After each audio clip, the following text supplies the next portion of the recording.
Body just got out of the hospital a day ago.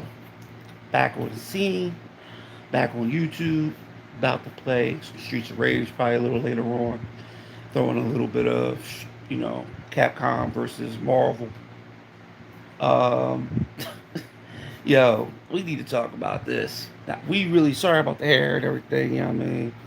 Shit like that, beard and shit like that. I'm roughed up and shit. We need to talk about this. We need to talk about this. I'm sick and tired of going back and forth or listening to sports analysts and these NBA analysts that's so obsessed with LeBron James. Now, like I said before, LeBron is a great player. He is going to be in the Hall of Fame. He doesn't have to prove anything to anybody anymore. And I don't know why he's trying to prove that he's better than Michael Jordan. He don't have to prove anything because if he thinks he's the best, he should just retire as the best in his own mind and let his peers be the ones saying that he's the best ever. Besides letting him say that for himself. And what really cracks me up about this Olympic team that they thinking that basketball was never played above the rim or something. Like basketball players back then were not athletic. And I'm like, what game are they watching? Because when I was growing up watching basketball in the 80s and 90s, and even in the 2000s, even in the early 2000s, but let's go back to the 80s and 90s, basketball was a high flying game. Like basketball was exciting because, they attacked the rim, they attacked the centers. The centers, you know, they got paid to block shots. And guards and forwards and were paid to dunk on them. Everybody likes the jump shot for some reason. I just don't understand why everybody likes the 3 point shot. The 3 point shot is getting old, and people know it's getting old, so they're trying to expand it to make it next time they might make it a 4 point play. Or and it's ridiculous. Basketball is getting more ridiculous as it goes along. They're trying to raise the rim because once upon a time they did have the raised rim. They did raise the rim one time. That was back in I think it's back in the 80s. They raised the rim, but they put it back to the regular size. See, the thing about it is that everybody knows that the rim is only 10 feet. So it's not like the rim is like 12 or 13 feet high. And thinking that these basketball players got to jump higher and higher to dunk on a rim, it's only 10 feet. If you go out to a basketball courts are not regulation. They're about 9 feet. So just think about a court that's 10.5 feet to the courts that are 9 feet that a lot of kids play on out there on the playground. And them courts are not even that tall. And you got these grown men dunking on 10.5 feet courts. So people really think that these courts are really, really high, and they're not. That's what people think in their mind because they can't dunk. Me, I always thought a basketball rim was high until I jumped and grabbed the rim one time. And I'm like, damn, I really grabbed the rim. But I never did it ever again after that. Because, you gotta wanna dunk, And I'm not taking nothing away from this younger generation because, there's some high flyers that I know kids that are in college that are playing basketball. I know kids that are playing basketball for fun that are really, really good. That could be playing high school, could be playing college basketball, but they used to choose to play street ball. But the thing about the Olympics is only a limited time. You only have about I think like 6 games, so or 8 games. Why do people get excited about the Olympics that they have basketball when you have 82 games, supposed to be 82 games in the season, and you got all these basketball players that are playing in the freaking Olympics? There's only one player that won a championship. Well, there's only two of them. My fault. Two of them that won a championship. Should have been three, but they wouldn't let Brown play. So it should have been three championship players in the finals to be playing in an Olympic game. But now you have the starters. Think about it. The starters, LeBron James and all of them, are not. They didn't make the conference finals, or didn't even make the playoffs. And I don't. They did not make the playoffs. They didn't make the playoffs, or didn't make the finals. So how is LeBron great? And LeBron hasn't won an MVP in almost going on 5 years. And he hasn't won a title in 5 years ever since 2020. It's going to be going on 5 years. So why is nobody ever opening their mouths about that? Why is LeBron James, just because he's older, he's saying that he's playing bigger, faster, stronger? But this is what I mean. If it's not even about being an old head. It's about what you know about the game. If you ever played basketball, you should know what I'm freaking talking about. You know the game has changed through the years and how the game is more spaces now. Everybody's playing at the 3 point line. There's not a lot of centers. They took the center out the game. They took the small forward, the power forward out the game. Now they have these players that have no names and no positions. So you have players that sit on 3 point line, and so somebody drives to the basket and kicks it out, and they shoot a three. Everybody gets all wild when they shoot a three. I don't understand because basketball was never created to be played like that. And basketball is a physical game. Basketball is played at the rim. It's not played at the 3 point line. You know, before they didn't have a 3 point line. They didn't start having a 3 point line until the 70s. And when they put the 3 point line, they wouldn't even shoot 3 points in the 70s. Even in the 80s and 90s, they wasn't shooting threes. Even in the early 2000s, they wasn't even shooting threes. It was always attack the rim, dunk on people, get to the foul line, slow the defense down so you can put more points on the board. And when you go to the foul line, you actually will. That's why it's called free throws. You make your free throws because they're easy to make. But you see players in the league today, they can't make their free throws because they're so busy shooting threes. They cannot get to the line and shoot free throws. You rarely see, besides Curry and maybe a couple of other players, that can actually shoot free throws. LeBron James shoots 72%. He used to shoot 67%, and worse than that. And saying that he practiced. No. To be a man, and this is my opinion about LeBron. You can hate me all you want, all your LeBron fans. I'm not hating LeBron, and I'm telling you why I'm not hating LeBron. Because I watch basketball. If you don't watch basketball, you never played basketball or ever coached basketball, you don't know what you're looking at on the TV screen. You're just saying, oh, LeBron is strong and he can do anything he wants. He can't do anything he wants. He can't because he's a big guy with no balance. And he's a big dude with flat feet. And you ever see him in the post, he can never post anybody. People that were smaller than him, he can't post them. Now in the Olympic game, he go against a lot of basketball players that never played in the NBA or never played. Or you have some players that did play in the NBA are probably retired. Or you have some pros that are all scattered all over the United States playing with other players that don't play basketball. Take Serbia. You have Jokic and all them. Jokic is only the star, and you got other players on. You got like Giannis, and you have what's his name, Gobert, what's his name, Wemby. They play on the same team, but they're not a good team. And I really think that the United States has been put in a bracket that's a lot easier to play in, which they said, oh, the finals are going to be hard to get to the gold medal. Well, why are you the best team in the world if it's hard for you to get to the finals? Because the 92 team, which people say, well, they ain't play against nobody, which I don't understand. How do you don't play against people that played basketball, that played overseas, that actually played for a long period of time? You know what I mean? It's like you're saying, oh, that guy don't know how to play college. That boy never played any pro football, but he's coming into the league from college. Of course, he never played college football, that pro football, because he just started playing. I mean, he's not going to be that good until he learns. That's what I'm saying. A lot of the pro players in this generation of basketball are not really playing in the Olympics. They don't want to play in the Olympics. A lot of the players in the NBA didn't even want to play in the Olympics either because they were forced to play in the Olympics. I mean, LeBron James wanted to play so bad that he wanted to win something because when they gave him that trophy, in that tournament, he thinking he needed a gold medal next. And I'm like, you need to win the NBA championship. Stop winning these little stupid championships. Win a NBA championship. You won 4 of them and lost 6 of them. Why are you not trying to win? Why are you just going in and just winning anything they put there, what the commissioner's giving you? And the commissioner is going to let you win. Jordan, and I tell people about this about Jordan. A lot of people back when I was growing up, and I know a lot of people should know this that grew up around my time because I'm 48 years old, and I watched Michael Jordan play when he came into the league, when he won them 2 gold medals, and then he won this 3rd gold medal with Larry Bird and all of them. No, he won the Pan Am gold medals, and then he won the gold medal. This man was 16-0.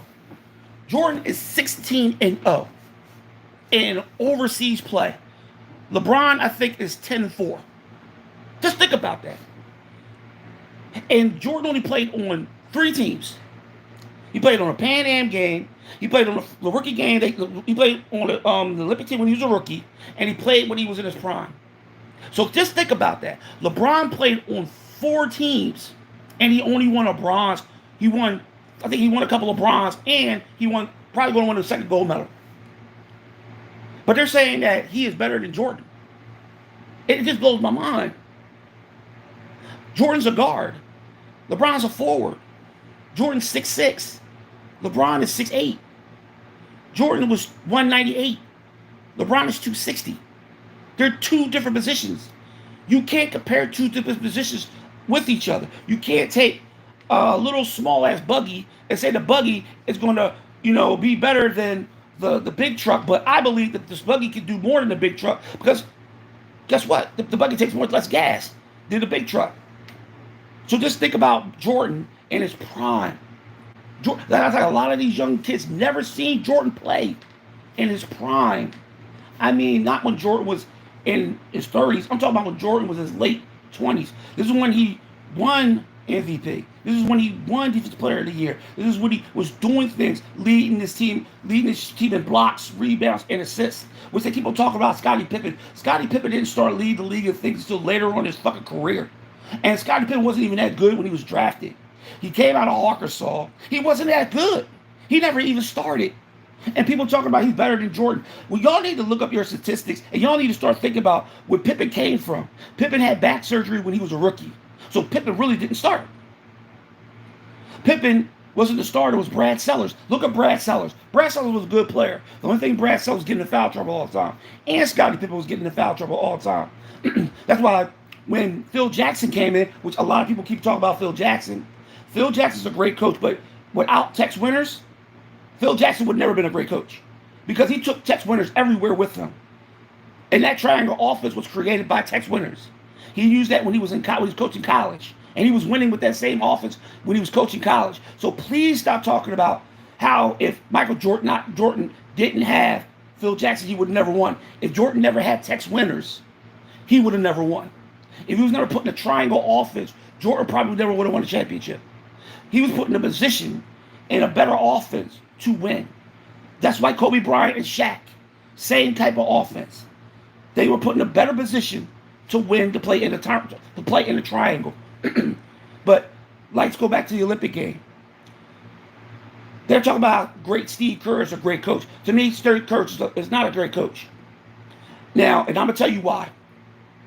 Mark Jackson had that team, the Golden State Warriors, before Kerr had that team. They never gave Mark Jackson a chance to see how far he could go to get to the championship because he got fired that same year. Then they put Kerr in that team that was already built through the draft. And then Durant comes over. See, people want to talk about, Durant is, but Durant always been a great player. He's been injury prone. But one thing about people will talk about Durant and say, well, Durant's not better than LeBron. Durant is better than LeBron. Durant is better than LeBron. LeBron had to go to other teams to win. Durant had to go to other teams. That's what I'm saying. You look at the league today. Players besides Curry, which people don't talk about Curry. Curry's the only player that has not gone to another team and won a championship. Curry's the only player that has not done that. Thompson did it, but Curry hasn't. And nobody likes Curry. People say he's a great three-point shooter, but he's not better than LeBron. But if you look at players that stay on the team like LeBron, like what Jordan said, he likes that players play on the same team and don't leave. Because that's when you know you're a dominant player and you're taking your team on your back. It took years for Jordan to win. It took years because he had to get rid of Oakley. He had to get Bill Cartwright. He had to get Horace Grant.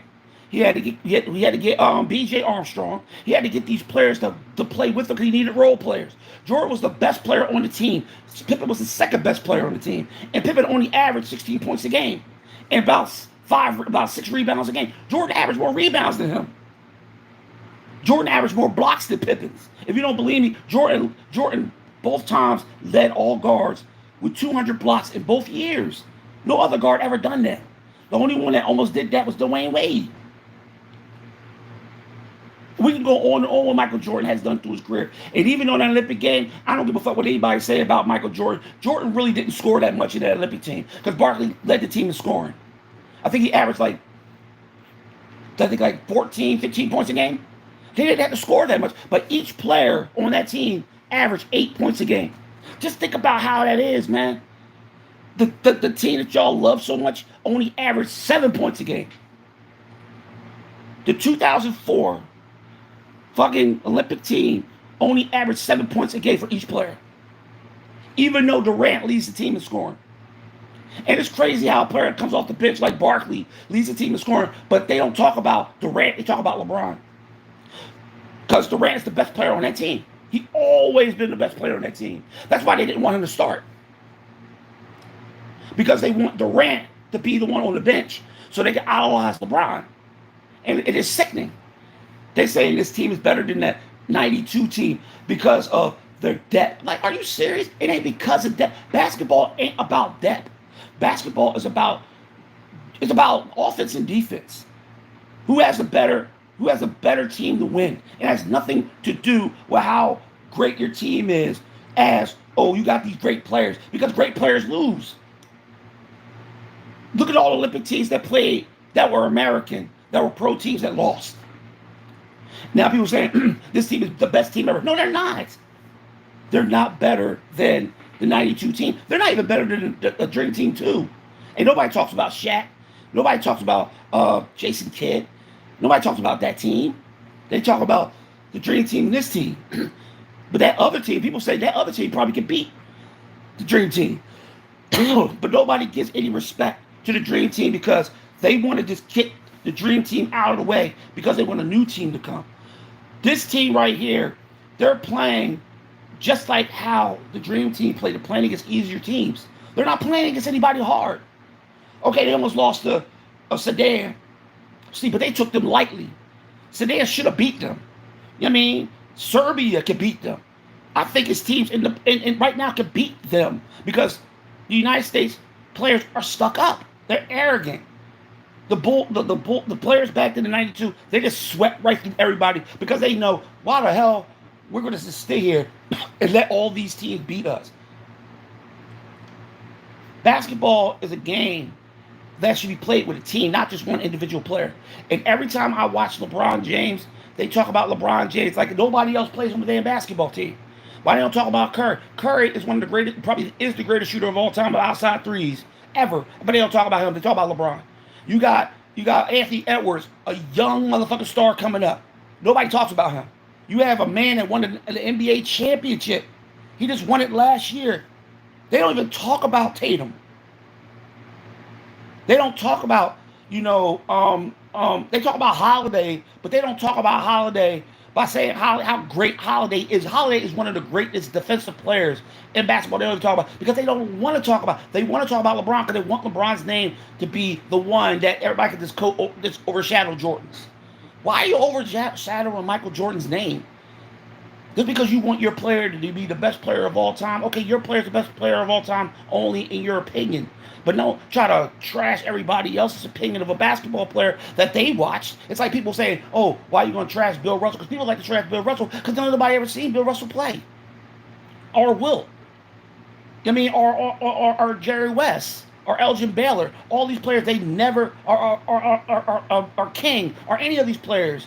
Iceman Gervin. None of these people seen them. They only seen clips. So when they watch these little clips, they get bored because they're not shooting threes. And they're not missing threes. They're not complaining to the refs, or they're not getting to the foul, or they don't want to get to the foul line, or they're not playing defense. They say this team can play defense. Of course, you're playing against teams that don't play basketball. Look, see, the referees, and I can really tell that the game is trying to let the NBA players get more of the calls. Because I'm watching, it's my the international basketball game is called different than the NBA. They did a lot of goaltending.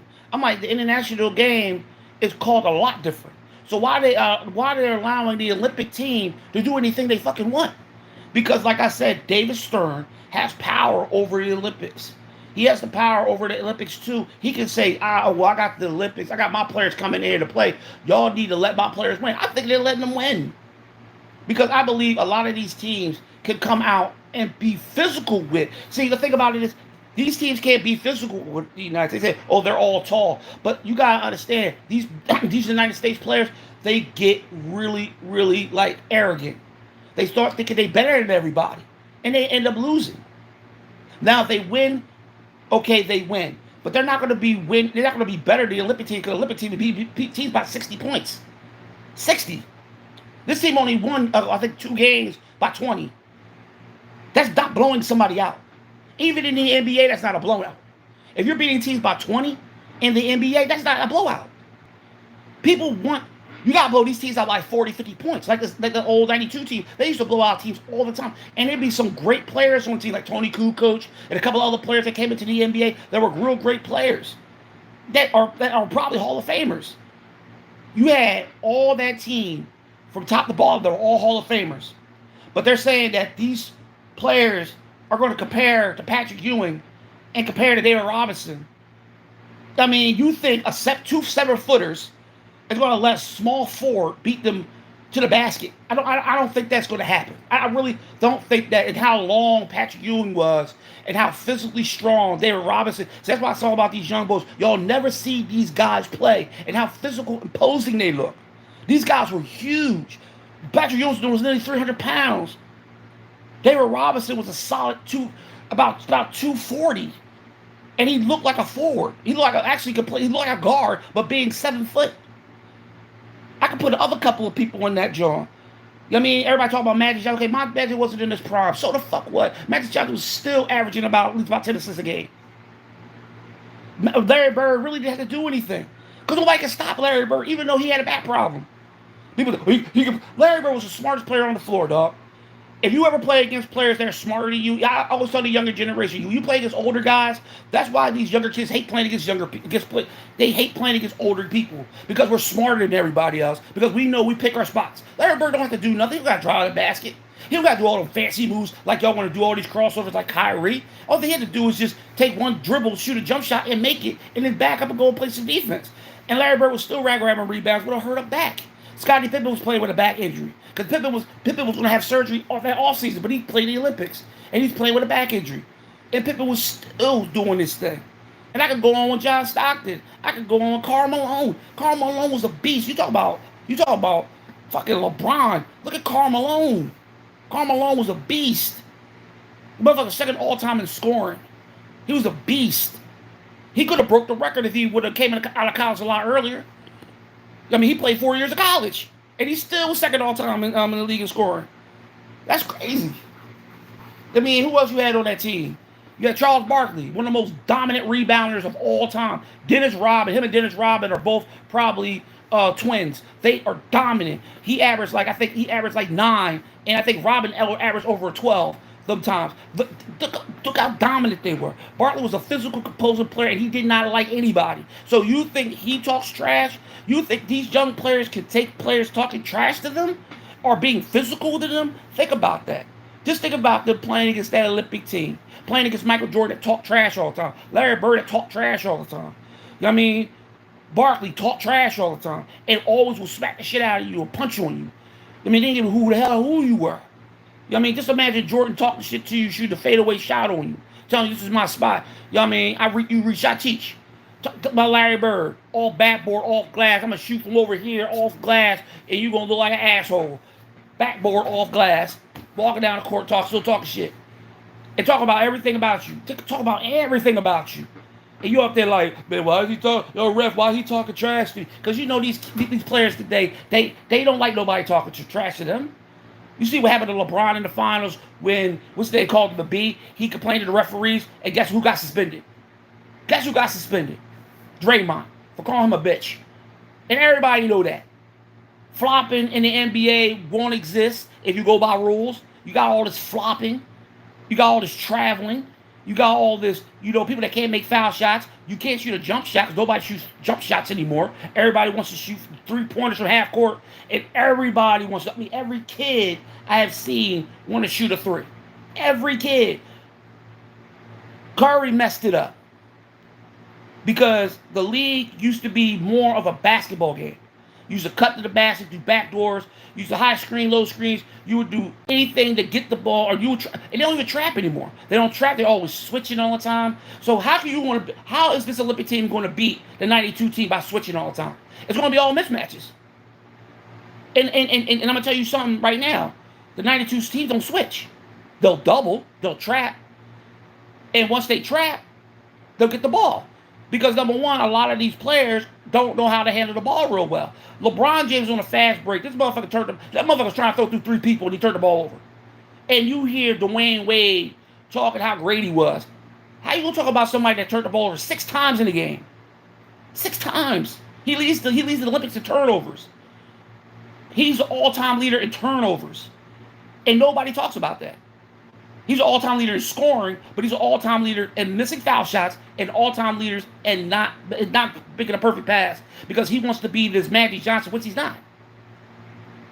He's not Magic Johnson. Magic Johnson was 6'9", about 230. I mean, he was a lot smaller than LeBron, but he was smarter than LeBron. And to have great players on your team, because I'm like, why this man on the floor doing all this stuff in the Olympics, but when he's in the league, he can't do that shit? Why is he in the Olympics and everybody praising him in the Olympics, but when he's playing in a regular season game, he's not doing none of that shit?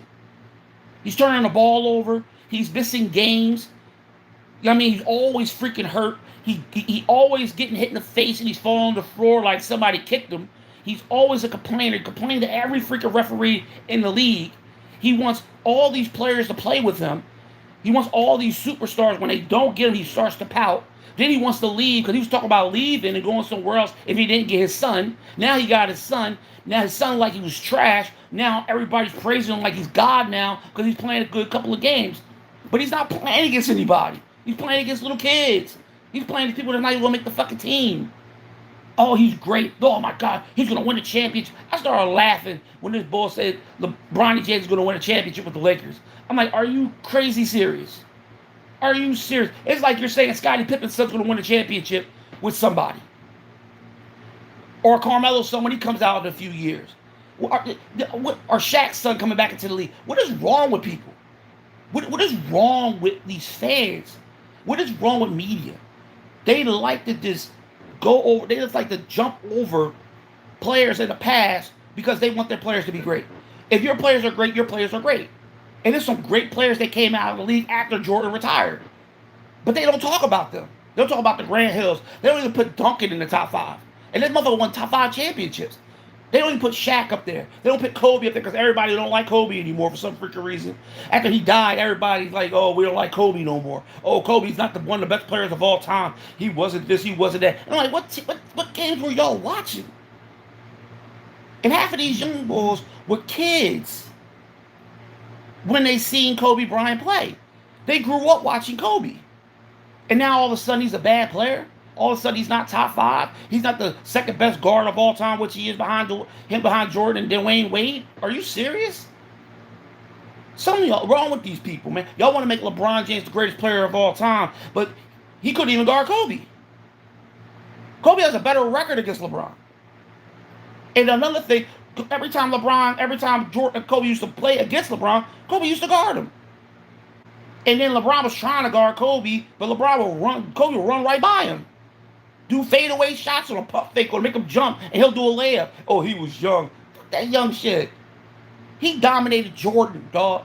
Kobe dominated Jordan by putting up 50. After Jordan talked trash to him, saying you better you can't those shoes look like they don't fit you.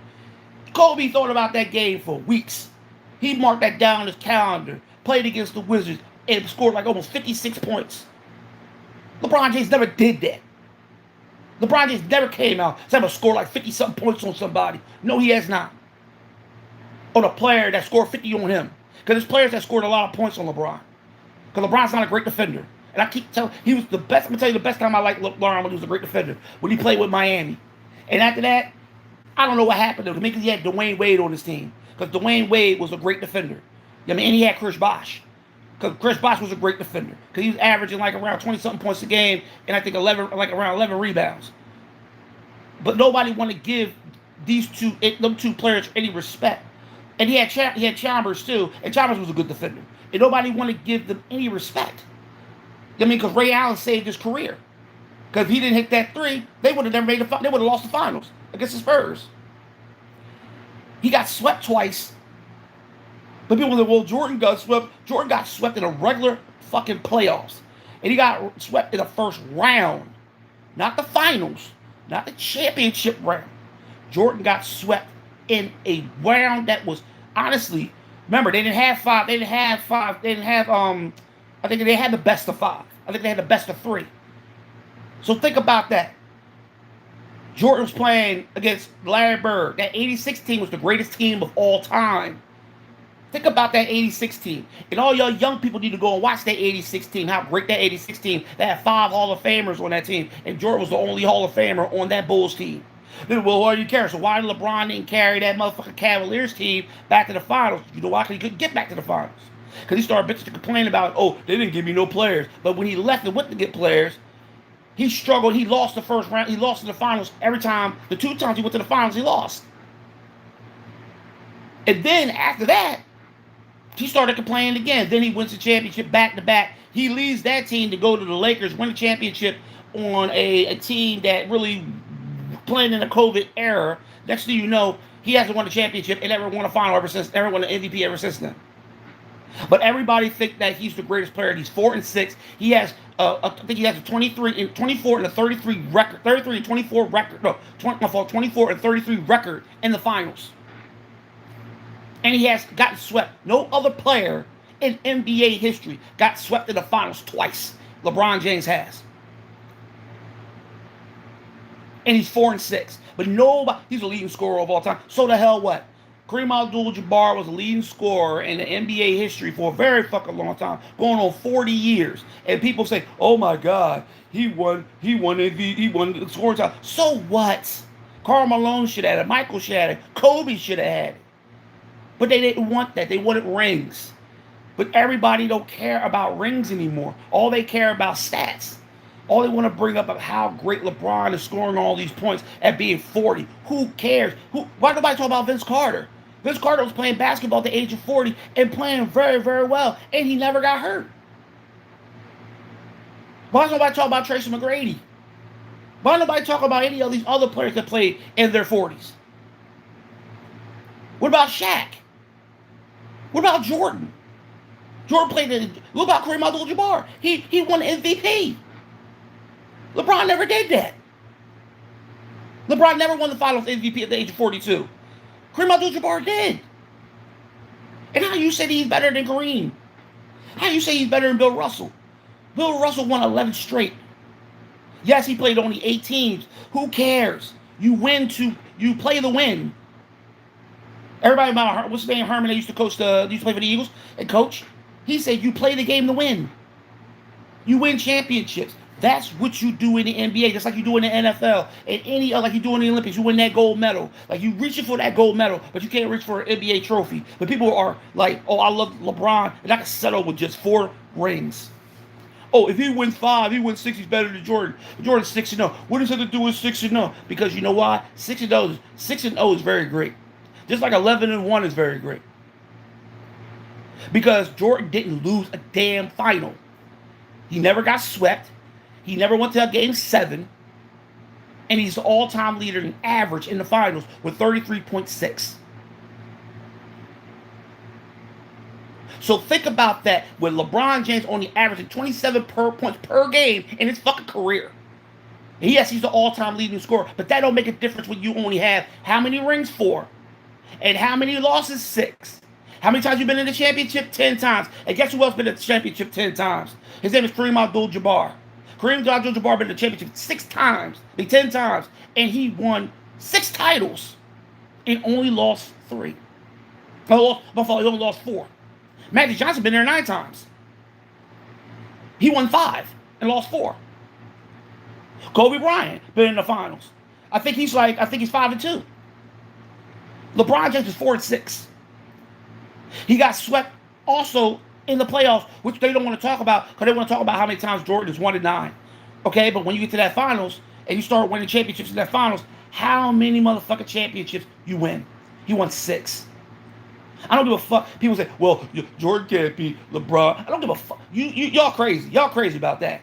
Y'all crazy. This man been playing in the league ever since he came out of college when he only played 3 years of college.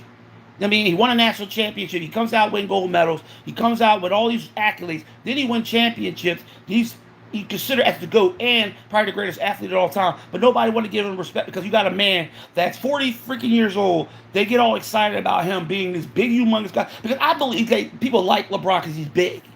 I don't think they like LeBron because LeBron is good. I think because every time I listen to people talk, like analysts, talk about how big LeBron is, how big and strong he is, that's all you hear.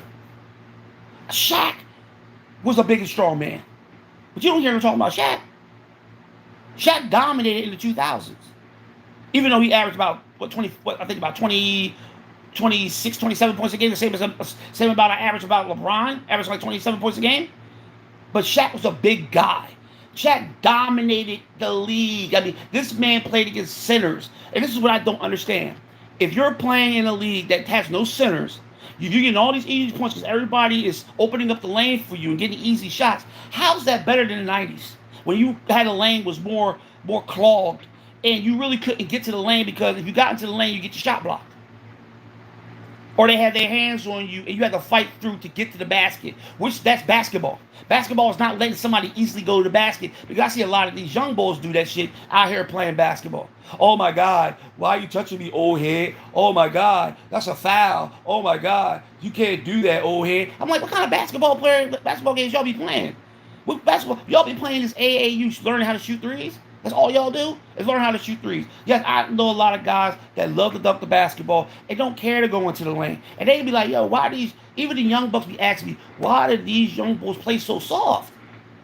Why do they don't like being touched? Why they look at the league today in the past, they'll say, oh, they're physical. You're supposed to be physical in basketball. That's what basketball is. John A. Smith created the basketball league to be physical. They used to play in a fucking cage. They used to play in a cage. You remember Ultra Rivals, the video game? I know a lot of y'all young boys don't know anything about Ultra Rivals. Ultra Rivals was one of the games that everybody loved to play because that game was full of punching people, knocking people down for a basketball. Just like how NBA Jam was. NBA Jam was the same way. And kids are playing NBA Jam today, but they complain about how basketball is played in the past. Oh my God, they're being so physical. They're not playing the basketball because that's what you're supposed to do. You're not supposed to let nobody score. That's basketball. It's like football. You're going into the middle, you're running up a middle, and that linebacker's sitting there. You think the linebacker gonna move out the way to let you score? No, he's gonna come and he's gonna attack you. He's gonna meet you at the hole. Now, if you go through him, get to the end zone, he's gonna respect that. But he's gonna make sure your ass is on the ground. But see, that's what people think basketball is go through the lane, everybody just open up the lane, let you get a free, easy shot, and you can't get touched. And when you get touched, the referees will blow the whistle, or you hear the announcers, oh my God, that was a very physical play. I'm like, what do you mean a physical play? This is not physical basketball. Basketball's not physical in the NBA anymore. They don't play physical. And when you do have players that play physical and want to play physical, like Patrick Beverly, Giannis, and certain players that want to play physical, that are used to playing physical, they don't want them playing physical. They don't want them hurting the stars. They didn't care about who got hurt back in the day. You could be a 5-star player. You could be Michael Jordan going to the lane. They will knock Michael Jordan down. Even Michael said, oh, Michael Jordan complained. Because he was complaining about getting hurt. Like, he actually talked about getting hurt. Not them playing the game the way they played, because he liked that. He just didn't like how the physicality was getting more dangerous of him going in the air and then clipping him out the air. He didn't like that, so he went to someone said, look, they got to calm it down. He didn't know the league was going to change rules. He didn't ask the league to change rules. Jordan liked the way they were playing. He just didn't like they were knocking him out of the air all the time. And when you are a player that's supposed to be the franchise player of the whole NBA, who want to see LeBron James go through that in the 90s? These young bulls will be crying an asshole if they see LeBron James get knocked to the ground like that. And LeBron James would have been knocked to the ground like that. And I'm trying to tell you, it ain't. People think LeBron would have played in the 90s like he's playing today. No, he won't. He know LeBron won't. And I said a lot of times I respect LeBron. But LeBron James would not be going in no lane with somebody standing there 7 foot, nearly the same size as him going in that lane. Not with no Patrick Ewing, David Robinson, Alonzo Mourning. I could go on and on and on with the big motherfucker players, from Charles Oakley's, then the Xavier McDaniels. I could go on and on with the big ass players that was sitting there waiting for him to come in that lane. They would let LeBron come in the lane. It will knock LeBron's ass out. And the referees won't blow the whistle. Referees will be sitting up there like, LeBron, you got to get up, man. You got to go to the foul line. LeBron be up there with the foul line with a big ass ego with his head here, and he up there trying to make foul shots. LeBron doesn't matter how big he is, and he would not dominate the 90s. He wouldn't. He wouldn't dominate the 90s. There's a lot of big players back then that could not dominate the 90s. A lot of big players. And I always say LeBron James does not, he's one dimensional. You can force him to do what you want him to do because he gets so dissatisfied that the referees won't call a foul on him. He'll say, okay, I'm going to turn around and take this dumbass shot. Maybe the referees will just let me take the shot and call a foul for me. Sometimes it works. LeBron will run into the lane and the lane will spread apart and then LeBron will get an easy layup. It would not happen in the 90s. LeBron James would have been on his ass every single time because the referees would allow it. The league would allow it. It's different because the rules were different. Not like the rules today. Don't touch that guy. Don't touch that guy. Please do not touch that guy. He's worth $160 trillion. No, it wasn't like that. And players didn't make a lot of money back then. They talk about alcoholics and drug addicts. Yes, they did have a lot of them back then. But you know what? them alcoholics and drug addicts came to play because they had to make their money so they get their alcohol and they could get their drugs. And guess what? A lot of them motherfuckers won championships too. So don't give it that the players back in the past would not be physical with these players today because, number one, the players of the past never had to prove anything. Them players today have to prove that they're better than the past. The players of the past, they're done and gone. The players today will have to prove that they're better than the players in the past. And they're not better than the players in the past. I mean, you got some good players now that probably could compete in the past, but the physicality, the shit talking, and all that shit, and the rules, these players will hate the rules. They will be going to Commissioner Stern, yo, Commissioner Stern, you gotta change the rules. You gotta do this, you gotta do that. The game is too physical. Man, they throw my ass to the floor, man. I lost some teeth. You know what I mean? Yo, I got a big ass key on my head. They would complain. Anthony Davis most definitely would have been hurt. LeBron James would have been out for a lot of games. That's all he do is be out for games. You know what I mean? I can go on and on all the players. Half the players in the NBA don't even play. Half of the players in the NBA today are out for long periods of time. They are injury prone. You know what I mean? You got Morant. He's not. You haven't seen Morant in 2 years. You know what I mean? You got what's his name? That my God, I forgot his freaking name. It became on a Duke. He's not even playing. I mean, you had Curry that missed a lot of games, and that's not even physicality. These players are getting hurt by non-contact, and it's crazy. You have a lot of good talent out there that are not even getting a chance because they want to keep these players in the league to make these older players be better than the past players. It's so ridiculous. I mean, you still have Anthony Edwards that's blowing up. I believe Anthony Edwards is not going to blow up. I think he's not. I think they're going to make Anthony Edwards not be a great player because they want to keep LeBron James on top of the mountain with Jordan and fucking Kobe. And it's fucking crazy wrong.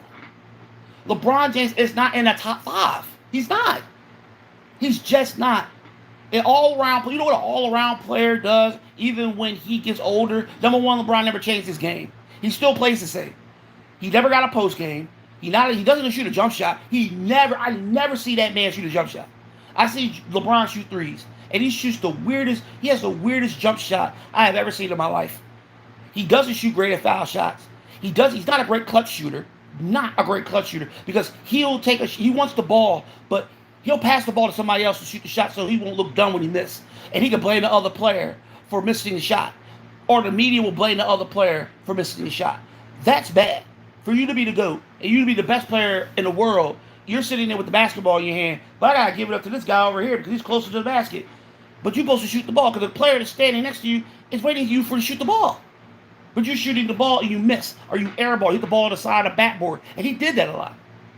He was like, hey, I'm not no hater, dog. I said I respect LeBron, but I don't think LeBron is a top 5 player. And I can prove it. I can prove everything that LeBron is doing right now. Not now, but in this past, he was never a top 5 player. Because he reminds me so much. He reminds me so much of Sean Kemp. Sean Kemp used to do the same motherfucking thing LeBron do. But one thing about Sean Kemp, he had a jump shot. LeBron doesn't have a jump shot. You can force LeBron everything. He's ambidextrous. Well, he's not ambidextrous in the post. I never see that motherfucker ever do anything in the post that make people go, wow, that motherfucker did. Like how Michael Jordan or how some other player will do something in the post like a Kobe to make everybody go, ooh. I never seen LeBron cross anybody over. He doesn't have a dribble. Everybody know he can't dribble. Yeah, he can bring the ball down because they don't trap him.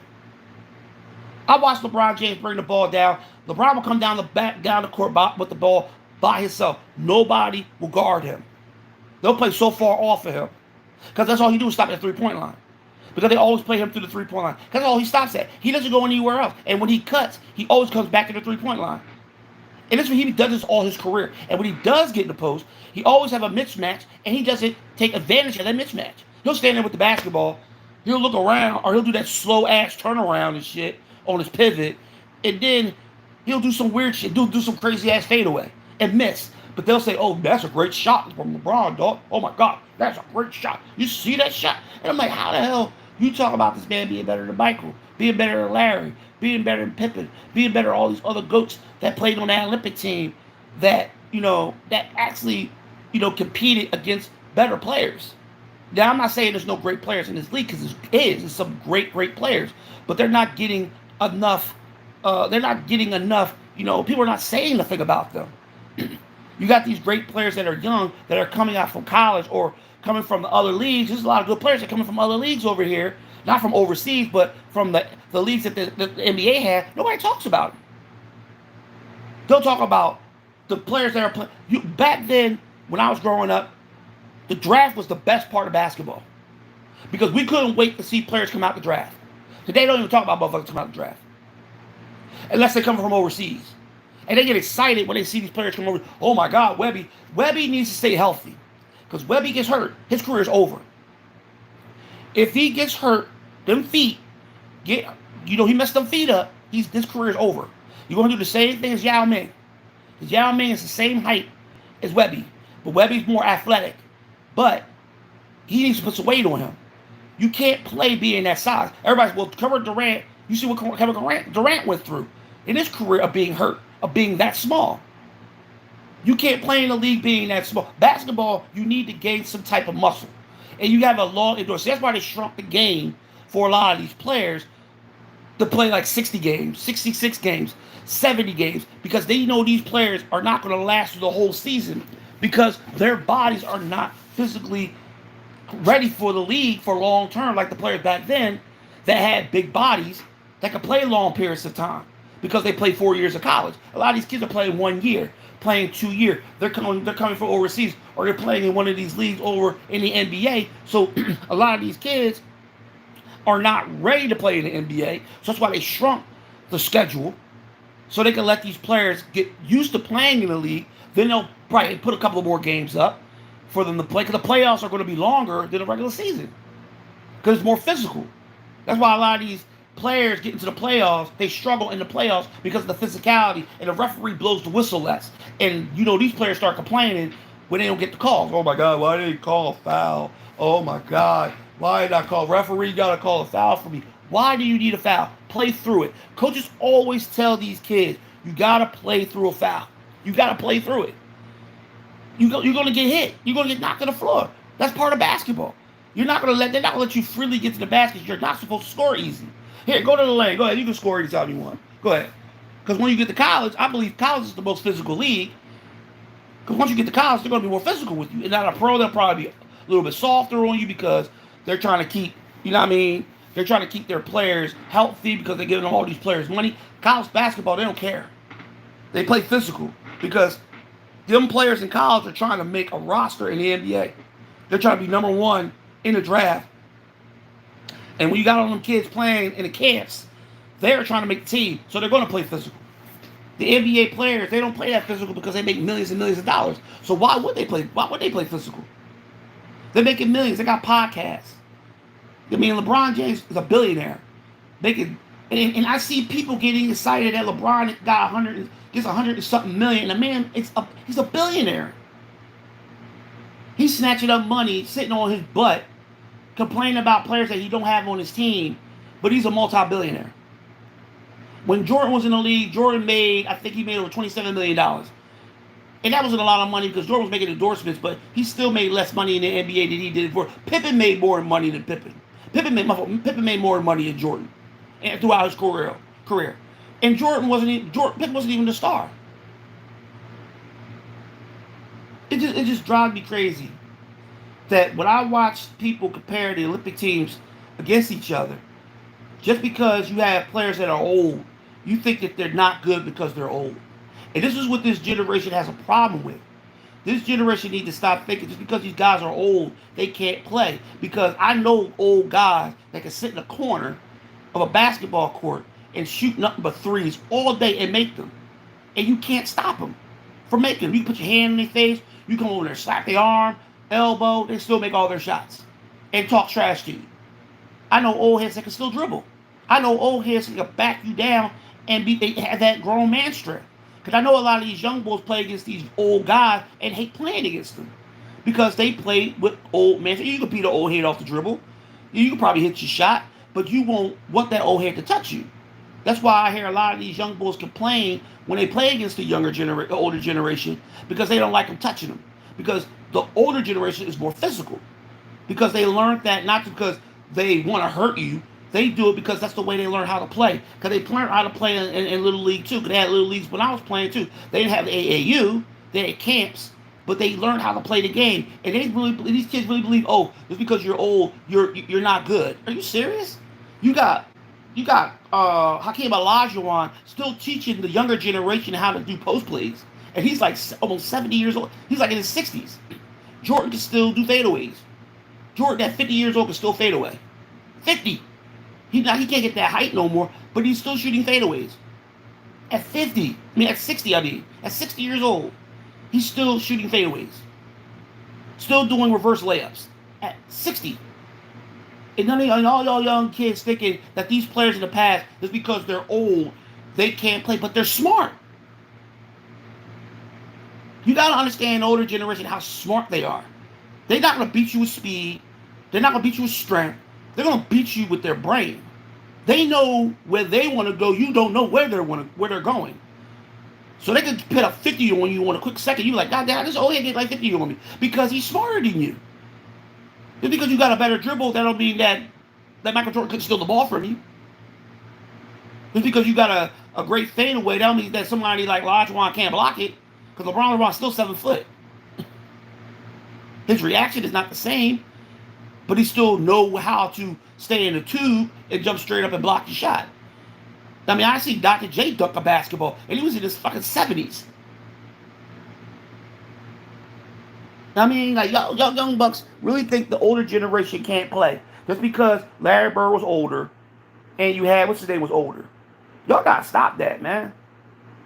You gotta stop. And this is the funny thing. I'm looking at Embiid because I'm a Sixer fan, and Embiid doesn't play like this in the NBA. He's not even playing basketball. He don't want to be there.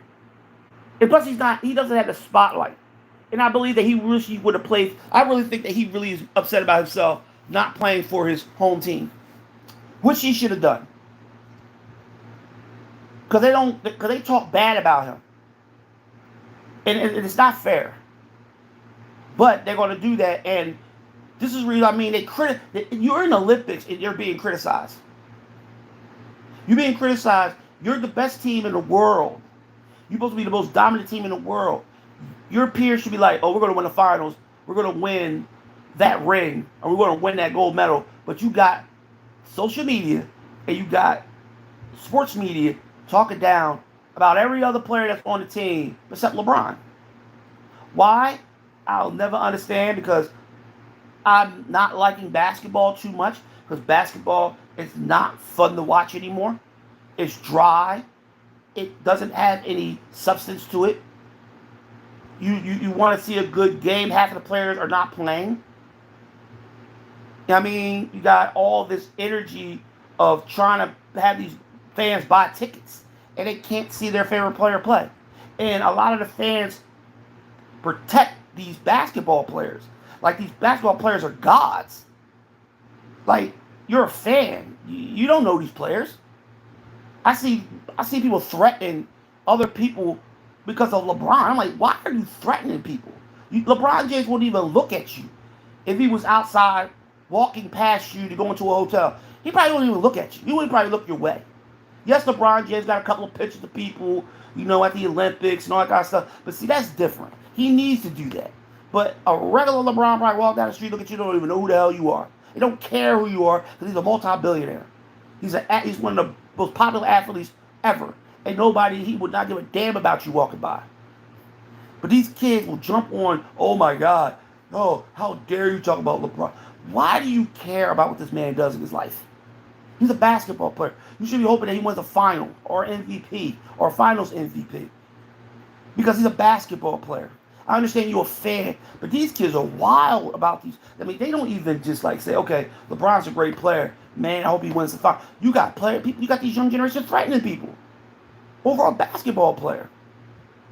I know I don't get a lot of people watch my video. I don't care because I had to make this video, and I'm gonna make another one about the debate thing that's be coming out pretty soon between Trump and Harris.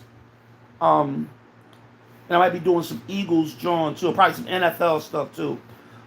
Through probably out the season. Doing for each team, each individual team, all 32 teams. I'll do each individual team. And whoever has a favorite team, they can come on and tell me to talk about their team. And I'm not biased or anything about anybody's team or anything like that. Because I love football to death. So, and I love the NFL. You know, so I'm an Eagle fan for life. But I love the NFL. So if you want to talk about anything that has to do with football, I'll be doing it. I'm not great at this YouTube thing, but I can get used to doing it by me starting something that to do with football. So if y'all want to come on, talk some football, be respectful, because I'm not going to be disrespectful to y'all. Like I said, if my team is trash, tell me my team is trash. I don't care. You know what I mean? Just be real with me and I'll be real with you. That's what sports is all about. We should be a community trying to represent our favorite teams and talk about our favorite teams through the season. I mean, I can have my boy come over here. He's really good at knowing about football too, and we can get into point and talk about football. You know what I mean? And it'll be fun, man. Like I'm just saying, like I just want to make this video because I just got so pissed off of people not just sitting down and doing their own research, besides jumping on a bandwagon because they see one team play great. You can't do that. You gotta do some research because if you like your team, so you like the 2004 Olympic team, you know, the only player I love, there's only two players. Well, I like three players on that team. I like Anthony Edwards, I like Durant, and I love Durant. He's my favorite player in basketball, and I love Curry. But they don't get no recognition. Durant is the all-time leader in scoring, and I didn't even know that. I thought LeBron was, but Durant. But you know the funny thing about it is they swept that under the rug too, because if it wasn't LeBron not getting that scoring record, which they want him to get, but he's not going to get because Durant averaged I think he averaged 21 points a game. He's not going to get it unless Durant gets hurt, and then they say, you know what, let's hurt Durant real quick and put LeBron in all through the whole game so he can catch up with Durant so he can break the record, which I really think that would be really freaking sad if they do that, or very, really, really unfair to take something from Durant that, you know, I really think that it's an honor for him to do that because Lisa Leslie is the one that had the record for all men and women scoring, and he broke that record. I mean, that's respect from, you know, what Lisa Leslie went through for the WNBA and the Olympic team, all the years that she was playing, and how dominant she was in women's basketball. And I always give respect to Lisa Leslie because she could beat some fucking men. I remember she beat Shaq in a basketball game. I mean, she beat Shaq in a basketball game. I mean, so think about that, beating Shaq in a basketball game. I mean, just I just don't like when people try to trash players from the past. I'm sick and tired of it. It's getting old. Respect is what you should give the elders because you would not have basketball if the elders did not play. Basketball would never existed because it was created by an elder named Naismith. You forgot it was created in the 1800s. So while basketball being created in the 1800s, the NBA wouldn't exist. Just think about that. Think about your old elders and the players that played before you. Besides criticizing them, saying, "Oh, we're better than you," how do you know these players are not even, half of them are not even alive? Half of these players are old. Half of these players can't barely walk. I mean, half of these players are in their 60s and 70s. How do you know if they don't? You could only you could do is on 2K. That's when you can say, "Well, that my player's better." And I'm seeing people put Jordan in the 90s, playing the 2000s. And I'm like, how? That's a video game. Video games doesn't show what a basketball player really does. It's a video game. And then they'll sit there and talk trash about, see, Jordan couldn't win in the 2000s. What? He played in the 2000s. He played with the Wizards. And he averaged, what, 20 points a game? For a man at 40? And he had 3 50-point games. LeBron never had that. He never had 3 50-point games. Like, come on. And the man was 41. And the way Jordan went out, I don't think nobody will ever, ever, ever be able to be looked at the way Michael Jordan was looked at when he played that last game in Philadelphia, when he was at that foul line and he was taking them 2 foul shots. And he couldn't even look at the basketball court because the basketball court was lit up with light bulbs. And if you don't believe me, you can look it up. Look at Michael Jordan playing his last game against the Sixers. When he played against Allen Iverson, I think the Sixers won that game. Watch Jordan be at the foul line. The whole Sixers fans said, "We want Mike." The whole stadium said, "We want Mike. We want Mike." Mike came out, went to the foul line, got fouled. Everybody had their camera out. Everybody, even the referees, had their camera out. Took a picture of Michael Jordan at the foul line. Jordan had to blink his eyes like this because he could not see the basketball room. Then the second foul shot he shot, the same thing happened. They showed him from a far away, distant camera. This man was standing at the foul line. They took a picture of Michael Jordan. I mean, the whole stadium lit up with light bulbs. This is how great this man was. And even in the Olympic game, watch the Olympic game when Jordan's at the foul line.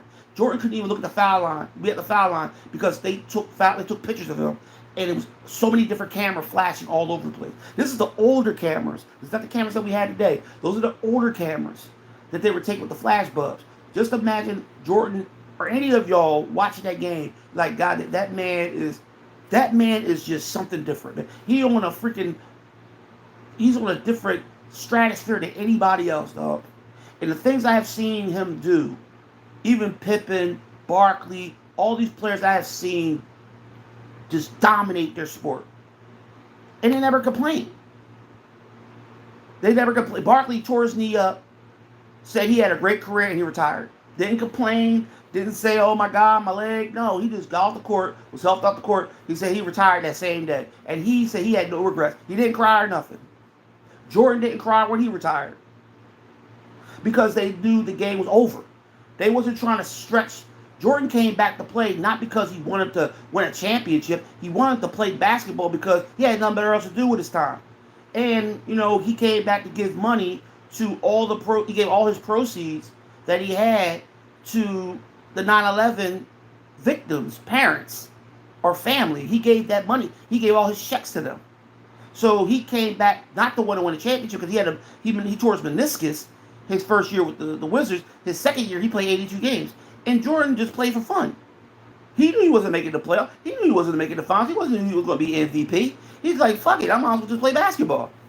And the man played basketball, but people hated him because because the younger generation think that, oh, well, since LeBron James went to won championships with everybody else, but LeBron James was still young.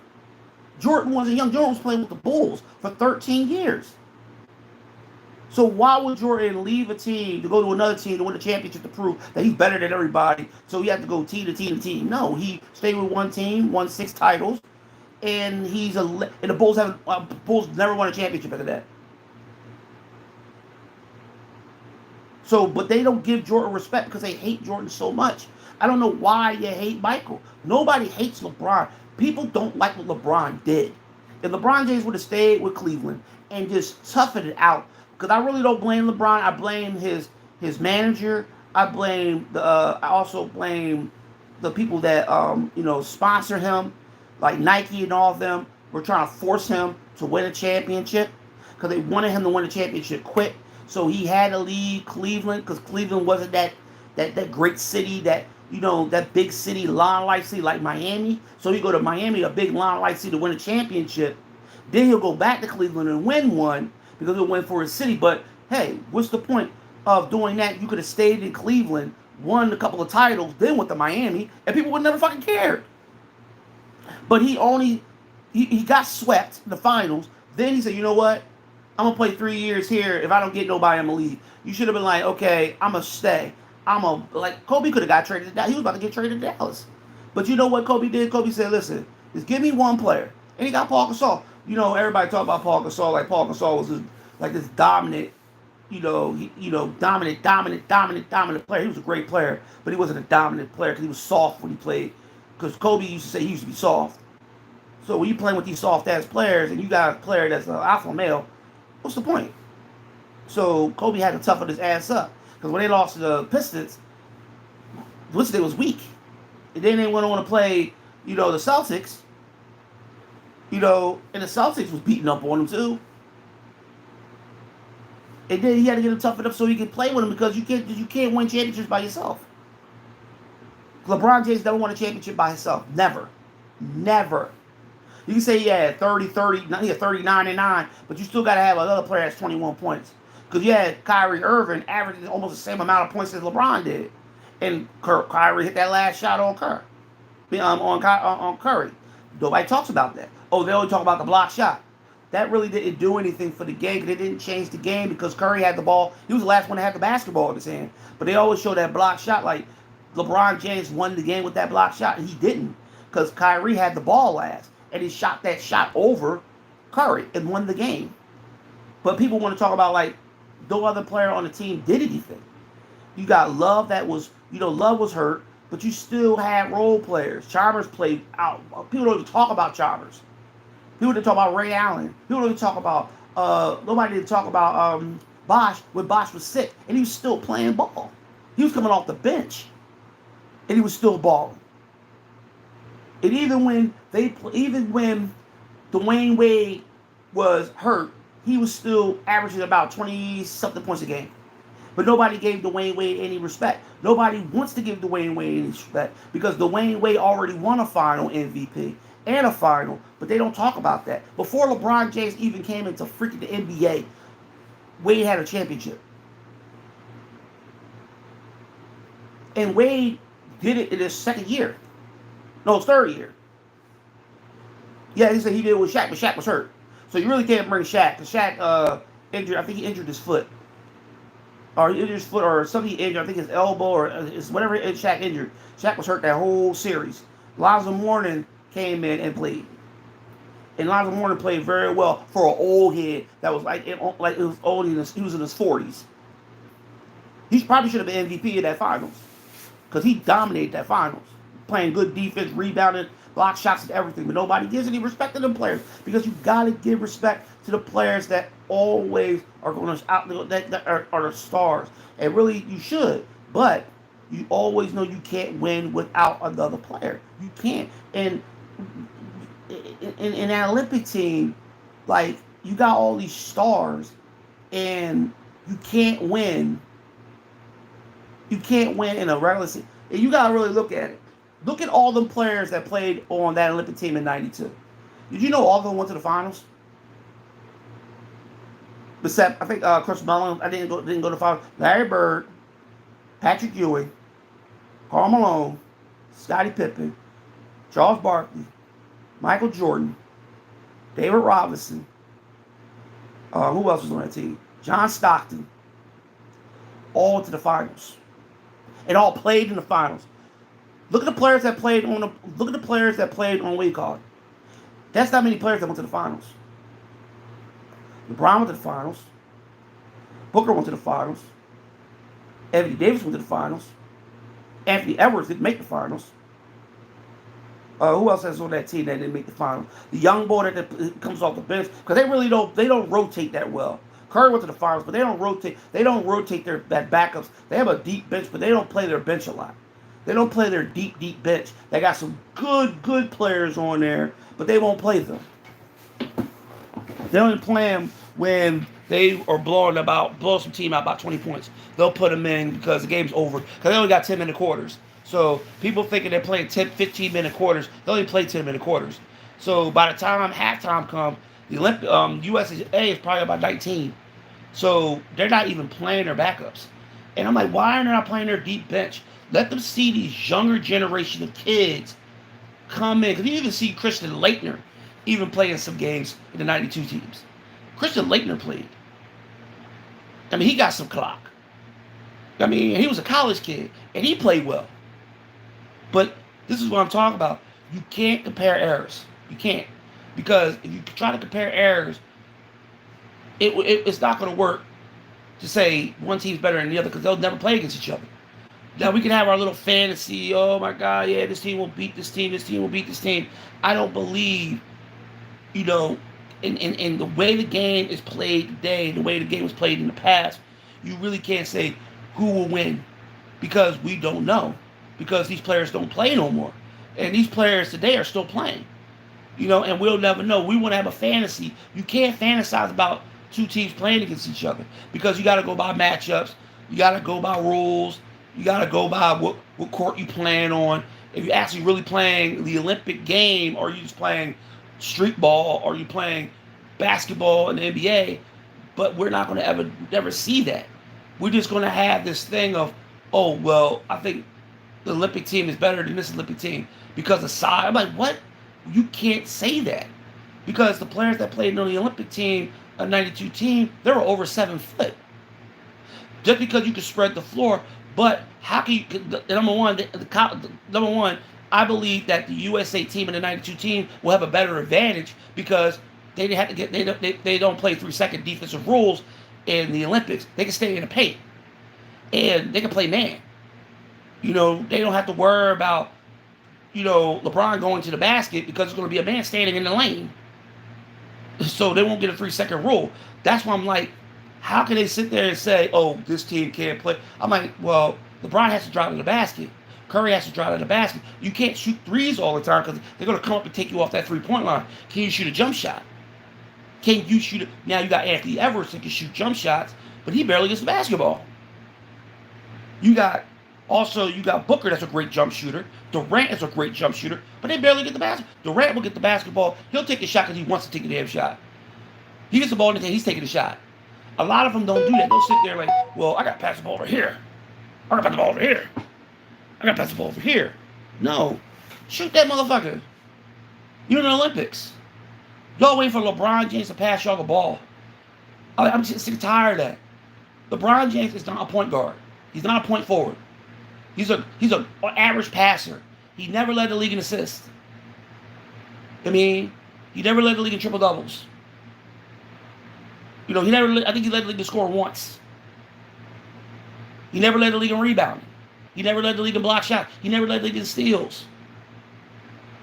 At least Jordan was in that category of lead the league in steals, and he led the league in guards, over 200 blocks in back-to-back years, and he led the league 1 year with 11 triple doubles. You don't believe me? Look that up. Jordan led the league with 11 triple doubles before they moved him back to point guard. Then they moved him back to two guard. And I think it was 86. I think 86 or 87, and this is what Pippen was playing. This is when Pippen was getting clocked. Jordan led the league in triple doubles. He had 11 of them. And this is a man that was playing two guard that was switched to point guard. The man won MVP, defensive MVP. LeBron never won MVP, a defensive player MVP ever. He never won He never won 10-time scoring title. Breaking record. He's not the all-time leading average with 31.1. You can lead the league. You can have the all-time leading record all you want, but if you're not that one that has a 31, because even Luka is up there with Michael Jordan. Even Embiid is up there with Michael Jordan in average per game all time. LeBron is I think he's fifth, or I think he's fifth or he's 10th. Because I know Durant's up there too. So you want to talk about dominance. Dominance is not all about strength. Dominance is all about consistency, dog. You got to be consistent to dominate a sport. LeBron was never consistent. He'll give you some things here and there, but when he gets to that point to try to dominate, he can't do it because he's not able to. He'll get into that freezing point that he can't dominate a game unless he needs some help. And when he gets that help, everybody's waiting for LeBron James to do something so he can be looked at as a great player, like he did against Dallas. Or he did against the Spurs. Or he did against Golden State. Now, coming back from 3-1, of course you're going to come back from 3-1 when half of the damn team of the Golden State Warriors was not playing because Curry was in foul trouble. Draymond Green got kicked out the game because he kicked LeBron in the groin. And you had Thompson, he was injured. So half of the team didn't play. You're going to win. And they didn't have their star center. You're going to win. Now people say they were up 3-1. Yes, but when you start saying, hey, let's start putting in these players in foul trouble and start kicking some players out, you're going to lose. And all their players really didn't play. Of course you're going to win. And people say that's an excuse. It's not an excuse. Because if it went the other way, like everybody was talking about when LeBron James didn't have Kevin Love or Kyrie, oh, it was a big thing. Oh my God, LeBron don't have Kevin. He don't have Kevin Love. Oh my God, he don't have Kyrie. Oh my God, he didn't have nobody to help him win. But when Curry didn't have nobody to help him win, you know what I mean? Oh my God, why are they complaining? Oh my goodness, that's not the Curry should be able to win a championship by himself because he's the best shooter of all time. That don't mean shit. Jordan still needed Pippen, and Jordan still needed Rodman, and Jordan needed Phil Jackson because that was a fucking team. He still needed Paxton. No, he still needed Curry. He still needed the players that can shoot. He still needed the players that can rebound and play defense and block shots. He still needed them. That don't mean you're gonna win. You can't win. You can't win by yourself. And all these kids thinking that a player can take over a game and win by themselves. That never happened. The only person I see that really happened was Tracy McGrady. When Tracy McGrady hit 3-pointers in like 2 minutes, like a minute in the game, he hit like he hit like 5 3-pointers in a row to win a game when he was playing for Houston. I seen that shit. That McGrady hit 5 3-pointers. I mean, 3-pointers that were contested. Nobody talked about him either. But like I was saying, you really don't see players dominate in a league like this. You don't. The NBA doesn't have dominant players like them Shaqs, you know, or them Jordans. They don't have them because they're so dedicated to shoot the ball outside because they think 3-point shots are better than 2s, and they're not because the 3-point shot is the highest percentage shot and it's the most missed shot. But people really believe that the 3-point shot is more important. It's not. When you're losing, you can't just keep on shooting threes. I see a team shoot threes and they're down by like 5 points. They'll shoot threes and they're down by 2. And the other team is like, go ahead, shoot all them damn threes and miss. So we can just keep on taking the ball down court and scoring on you. Getting to the foul line, making our foul shots. So now you have to go down court and shoot a whole bunch of threes to try to win, even though you're down by 2 points. I saw the Celtics do that in the finals when they played against Golden State. They were down by 3 points. They shot threes and missed every single three. And Golden State kept missing all their shots. And the only reason why Golden State put the game away because they went to the foul line. And they started shooting their foul shots. And you motherfuckers, Celtics just kept going down there shooting threes. It kept missing. Kept airballing. And I just turned the game off. I was like, basketball is so terrible. Why are you shooting threes when you're down by 2 points? And you're in the 6 minutes left in the game. Why are you shooting threes when you don't need to shoot threes? Why are you not playing the game basically the way you're supposed to play it? You're in the lead, you go to the foul line. You slow the game down. Then, if you need the three, you shoot the three when you're open. Not when you're, when you're being tripled and double teamed. Or you're taking a bad shot because you think that you take this shot, everybody will go, ooh, ah, are you looking for that big ass contract because you can shoot threes? Everybody's looking for that Curry contract. That's why they be shooting them dumbass threes. They want them Curry contracts. If there's never going to be another Curry. I mean, so I wish people stop pretending like Curry's going to pop up out of nowhere again. It's not going to happen. Yes, you got your Lillards, but they're not Curry. Curry been practicing that shot ever since he was in college.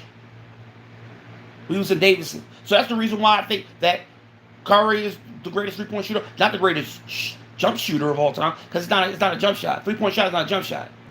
3-point shot is a 3-point shot from further distance. It's 30 feet. So he's the greatest 3-point shooter of all time. But when it comes to jump shooting, Curry really doesn't shoot jump shots. He doesn't shoot inside the paint or inside the arc. He doesn't do that. Unless he goes for a layup, or unless he gets let that high-ass teardrop that he always freaking do. But he's not a jump shooter inside the arc. He's the most dominant player outside the arc. Outside the 3-point line, he's the most dominant. But you got Durant, Booker, DeRozan. Those are all jump shooters. But they don't get no recognition because people want to talk about the three-point shot all the time. They want to take, when Durant shoots a jump shot, they don't really talk about it. They say he's smooth and all that, but they don't talk about that unless you see somebody hit a three. Oh my God, what a three-point shot. Oh my goodness. Oh my God. They need to shoot 40 to 40, 44 to 43 threes. Who shoots that many fucking threes? A team need to shoot 44 threes or 43 threes? What are you shooting 44 threes for?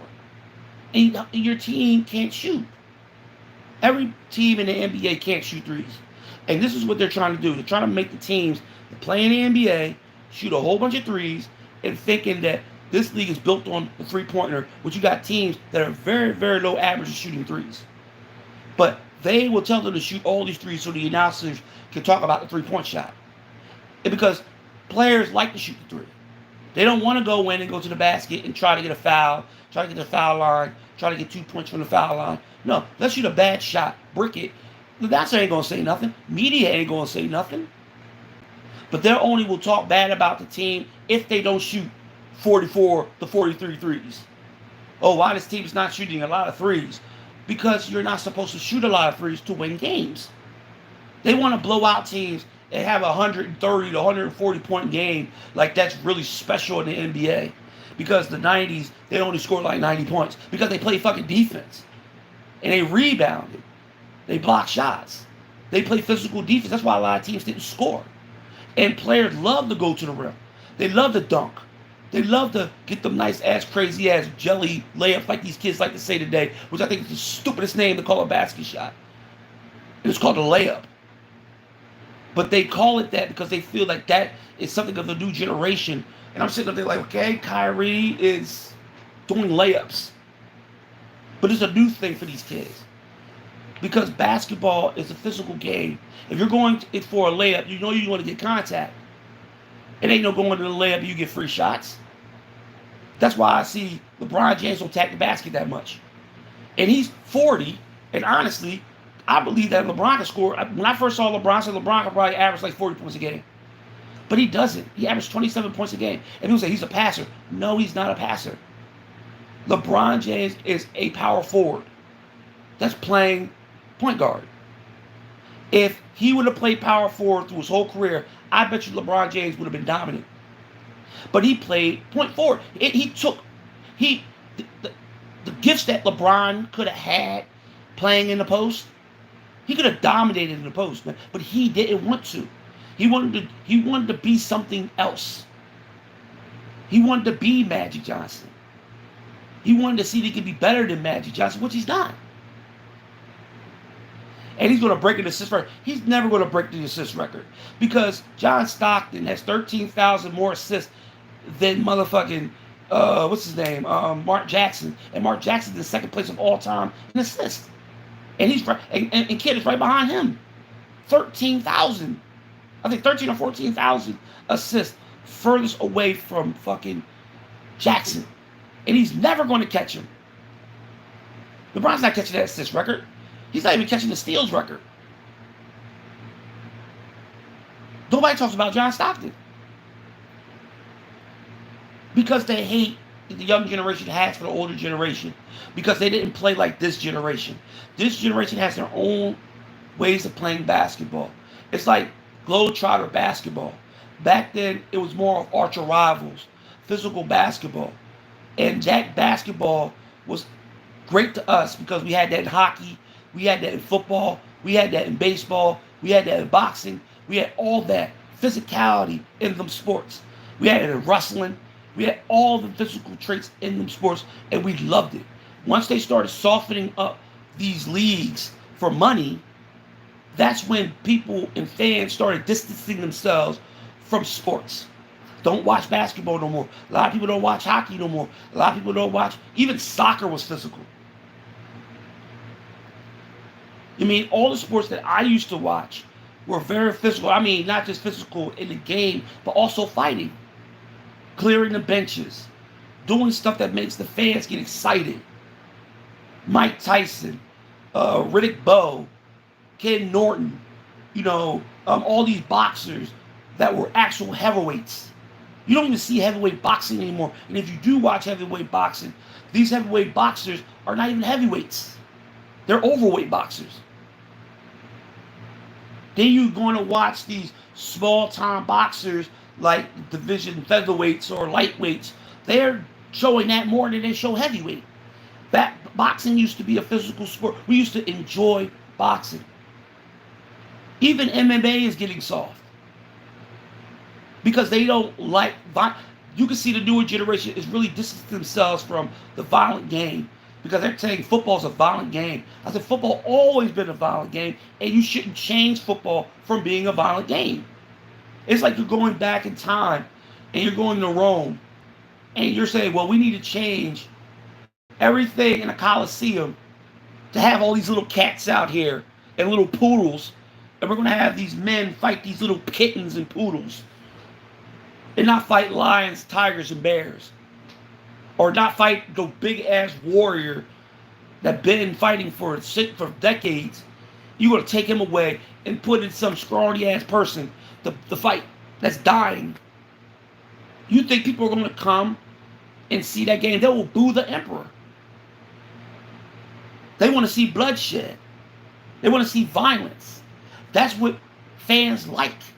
Everybody wants to change the game because they feel that everybody's going to get hurt. That's what these players get paid for. They're protecting their assets. Back then, players didn't have the money to protect their assets. They were making at least under $1 million. But they still went out there and they gave it their all because they wanted to win a ring. These players don't want to ring rings. And people say, yes, they do. How? They're worried about social media. They're worried about getting millions of dollars off of shoe companies. They're worried about the law. They're worried about what's going to happen to them long term. But like I said before, concussion's always been around. Concussions didn't just pop the freak up in today's football, basketball, or any sport. It's been going on ever since football was invented in 1806. People breaking their legs, breaking their necks. That was football. But you know what? They put some bubble gum or they put some glue on their face. They'll put a big ass sleeve on their ankle and they go out and play. Like Ray Nitschke, Jack Youngblood. Jack Youngblood, if nobody knows who he is, he used to play for the Rams, Hall of Famer. He played with a broken leg in the Super Bowl against Pittsburgh. I mean, you see Mike Ditka. Mike Ditka played with 2 motherfucking blown tendons in his knees. And he played his whole career like that. Because he injured his knees in college. Dick Buckus played like that through his whole career. Look at Dan Marino. Dan Marino played with health problems throughout his whole term. Brady did the same thing. And Brady never complained. And he played 22 years in the NFL. Never complained about his injuries. But you got these soft players today. And these motherfucking fans that protect these players because of money. But they're not understanding that if you get into the league, you should be playing for what you got there for. It's to win a title. And if you win a title, or if you don't win a title, you can retire because you're always going to make that money. If you still perform the way you perform all the years. Why grab money and leave and not win and go away with something?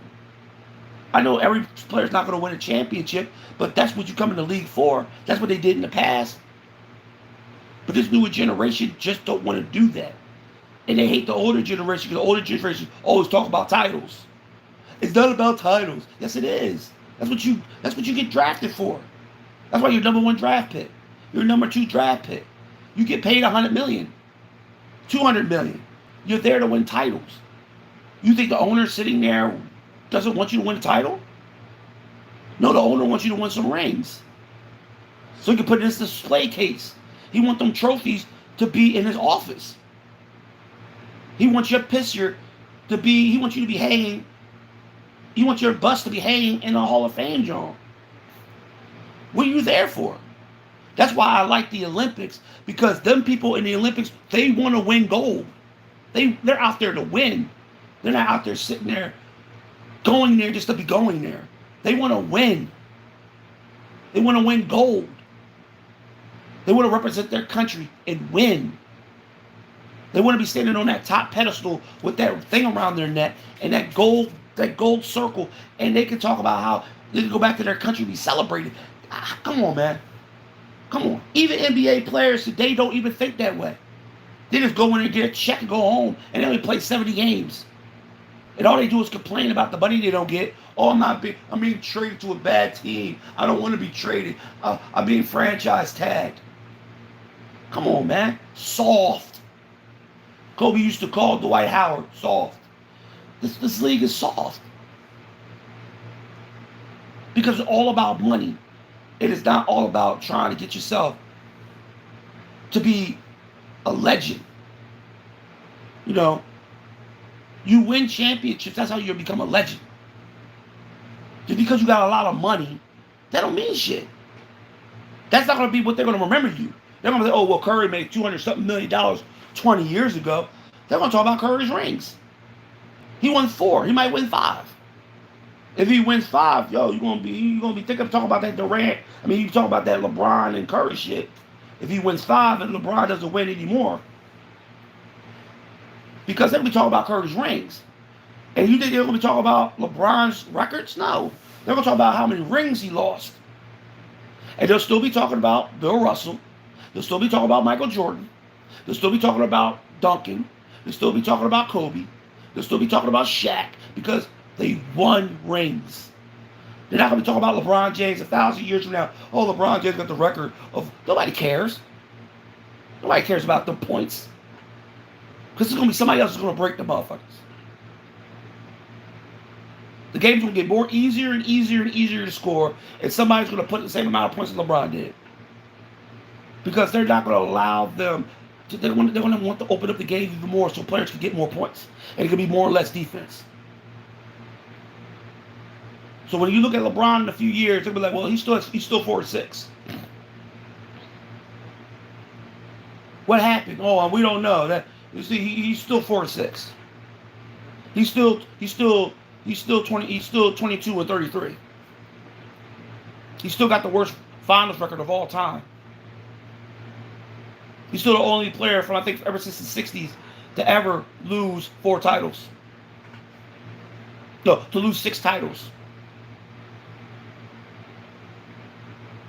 Ever since they had the shot clock, he's the only one that has not won the finals. He's the only one who lost 6 finals. That's sad. That's sad. And the respect to LeBron. One thing I like about LeBron is when LeBron go with that basket, nobody can stop that motherfucker. You know I mean, I see LeBron dunk. I see LeBron be so fast one time. I'm like, goddamn, boy, fast. But like, why he doesn't do that all the time? You don't have to be. It's not about being selfish in basketball. It's about you just dominating.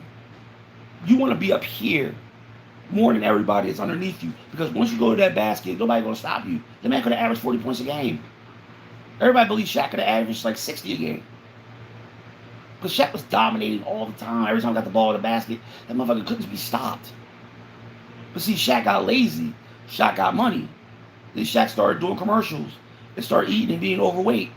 And then that made him, and he even admitted himself, he said he wished that he never went backwards. He always wished he would have went forward. He could have won like 10. I believe Shaq and Kobe could have won 10 championships.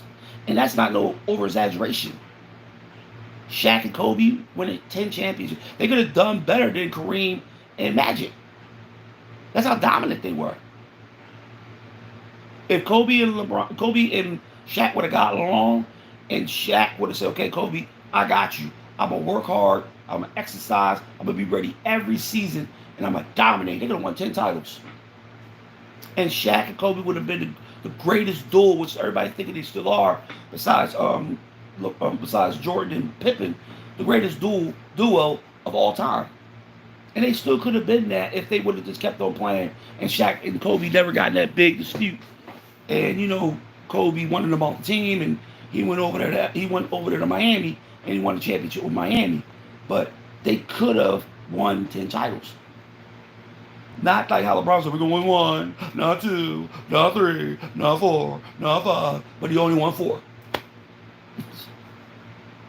And you see Wade like this. Why are you saying all these championships? We're not winning all them damn championships, LeBron. You know we're not winning all them damn championships. Why are you saying not one, not two, not three? We're gonna lose the first championship when we get to. Then we're gonna sweep. But after that, you're gonna leave. But that's just my opinion, man. That Olympic team of '92 was the most dominant team of all time in the Olympics. They averaged points of 60 something points a game, and I might be over exaggerating. I think it was 40 or 60. They were blowing everybody out. They were up by like 30 points at halftime. And the thing was that these other teams were so infatuated with the '92 team, they used to take pictures with them. Before the game started, they used to take pictures with the team, like in the center court. You don't see them doing it with this Olympic team. You don't see somebody pull out a camera out their sock and take pictures of Michael Jordan, Larry Bird, and all of them before a basketball game. Or before the tip, you see one of the basketball players go up there and shake or give Magic a hug. You didn't see that in today's basketball game. Like Barkley's like, they try to take pictures with us, and we about to kick their ass. They want pictures, autographs before the game. And these are basketball players wanting pictures with Barkley and all of them before the game. And they were in the center court. Who pulled out his camera at the center court, taking pictures of Michael Jordan standing there. Or taking a picture of them sitting on the sideline. Even after the game, they will take pictures. You don't see none of these teams doing that. You see the teams walking on the floor, shaking hands with each other, getting ready to play basketball. Back then they didn't do that. They were like, he's like, every time they were like rock stars, man. The '92 team was rock stars. They used to go to hotels. They used to have so many people waiting for them outside that they couldn't even go out. Barkley was the only one who was going out doing everything.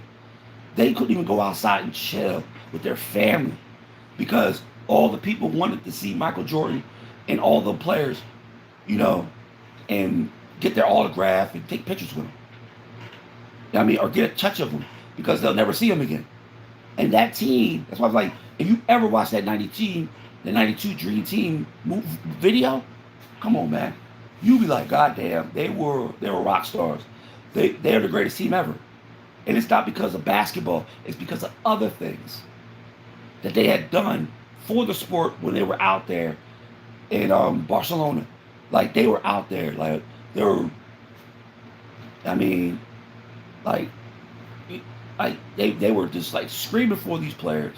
When they were on the bus, they had to get helicopters and all that kind of stuff to take them to a stadium. That's crazy. Like, you can't compare teams. You can't compare eras, man. Basketball back then was way different. And the excitement of basketball just disappeared. It's not the same anymore. Basketball is not, the product is going down the drain. And they don't care. The NBA don't care. The new weed call doesn't care. The new commissioner doesn't care. He only wants to make the game for LeBron and not make the game for the fans. And it's not fair that you're not fixing the game for the fans. The fans want to see physicality. The fans love physicality. They want to see these players get knocked to the floor and get into fights. That makes stadiums get filled. Why do you think throughout the thousands of years where they had all these different stadiums built for all these different events of, all different types of warriors and shit like that? You go back to the Congo, or you can go down there to the Mayans. When they used to play soccer, they used to kick this ball through a little hole. And if they didn't, whoever the team lost would be beheaded. Like, come on, man. They don't have games that are actually, damn, I can't wait to go and see that game. Damn, I can't wait to see that game. Damn, I can't wait to see that game. Oh, that game right there, or game right there. No, you don't do that anymore. You just sit back like this. Oh my God, this game's boring. Some team be up by like 60. You be like, this game's boring.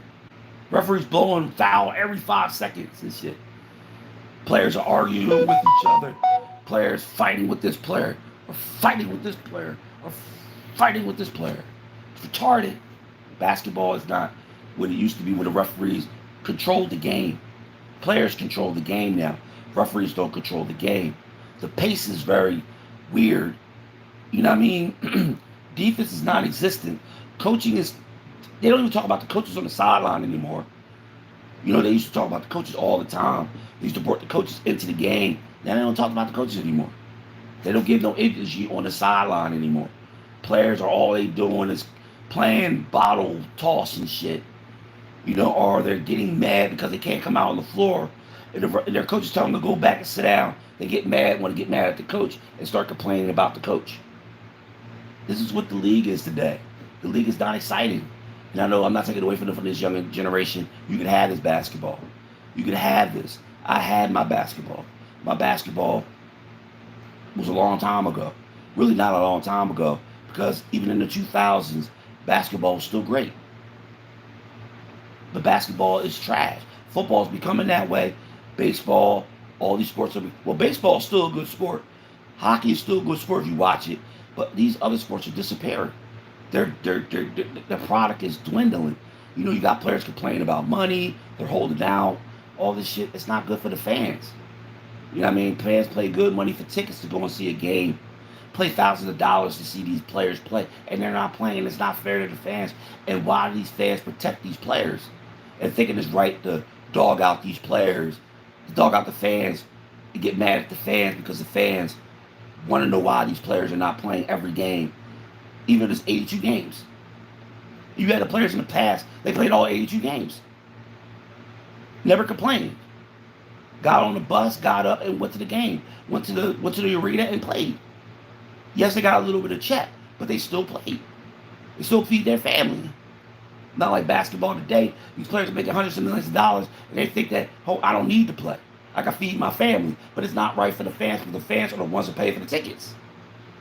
You take it away the fans' money to give to the owner, so the owner can give to the player, and now the fans are sitting in the courtside seats they paid $1,000 to $2,000 to play, to watch, and LeBron's not playing. I remember Tim Duncan used to do that shit when Tim Duncan didn't play because Poppy didn't want them to play. And like, why would you do low managing for players that, you know, for fans that want to see these players play? It's not fair for the fans. The NFL, they really don't do that, you know, but the NBA, they do that. And they don't even play that many games. I see they play 82 games. You know, they can get a rest here and there, but you're only playing 66 games. Or you playing like 55 games. But you need to rest? For what? You're the greatest athletes in the world. You're fast, physical, you're strong. You don't need. That's why I don't understand why this media think these players are more physical and more athletic than the players in the past. If they were to play all the games of all year long, they wouldn't take off. These players get hurt when nobody touches them. You know what I mean? They multi-million-dollar checks, and they sit there and complain about their ankle hurt, or their back hurt, or their leg hurt, or their finger hurt. You got players being out of the game with a sore finger for months. And you got players playing back then, they put a fucking sleeve on their finger, and they go out and play. Broken finger. I remember one of the basketball players in the past played with a fucking neck brace. If you don't believe me, you could. I think he was in a car accident. I think he injured his neck. The motherfucker played with a neck brace. You can even look him up. I forgot his freaking name. He played in the NBA with a neck brace. He played the whole game with a neck brace. You don't see these players doing that today. Oh, it's because we gotta protect our player. Get out of here, man. These players make more money than anybody make in their lifetime. More than teachers, more than anybody that work a normal job. But they get respected from people because they say, oh, well, they shouldn't get hurt. They should, because that's the game. It's called physicality. If you are playing a sport that's physical and you don't want to play, don't play. I always used to tell people that I used to play football, and they always would tell them, oh, why are you trying to hurt me? I'm not trying to hurt you. What am I trying to hurt you for? I'm not trying to hurt you. This is the way I was taught to play football. I can't help that I'm doing this to you. It's part of me playing the game. I remember one dude wanted to fight me because I kept on tackling. I couldn't help it. But sometimes your mind Your mind is taught to do what you're supposed to do, what you train for. If you don't want to play physical, don't play the sport. Give your money and give it back to the league or to the owner, and go and play some badminton somewhere, or go and play some golf. I be telling these young boys, if you don't want to play basketball, why you don't want to play physical and basketball? Why are you playing? Oh, because I got so what? They're gonna be more physical in college than they are right, and they're gonna be more physical in college than they are in high school. And the coaches are gonna be more harder than you are in high school because you got a whole bunch of number one recruits, and the number one recruits are trying to get the starting job, so they're gonna play physical. Just like when you go to them camps in the NBA, they're gonna play physical because they want to be in the league. And you bitching and complaining, oh my God, man, he hit me hard. Coach, he stepped on my toe. Coach, he hit me in my throat. Coach, he hit me in my head and my eye and my neck. Can you please suspend him? Coach looking at you like, what the fuck you got? What the hell you come from? I'm supposed to be non-physical player. I'm supposed to be the number one player in the world. No, you're not. You got all these kids that are number one players in the world. And your ass thinking that you better than all these people. No, you're not. You soft. The coaches deserve to kick these kids off the team. You know what I mean? It's crazy the way basketball is played today and the way sports are. That's why I wish these kids understand if you could go back in time to play in the league, even when I was growing up and the way them kids were playing, they were playing like to knock you out. You got prison ball. You had them kids playing like they're playing prison ball. And you couldn't complain because they'll fight you. Or if you would have been one of them kids that complained, they would have waited for you to come down the court again and knock you on the ground again. And you would have complained again. They would have kept on doing it. And they would have talked shit to you while you laying on the ground. Nobody would have helped you. Even your teammates probably would have laughed at you. Or they would have called you soft. Your own teammates. I'm off this thing, man. Peace to everybody. I might go up here and play some basketball. I gotta watch this thing on about the Eagles. Vic Fangio moving pass rushers. I gotta see what he's doing. God bless to everybody.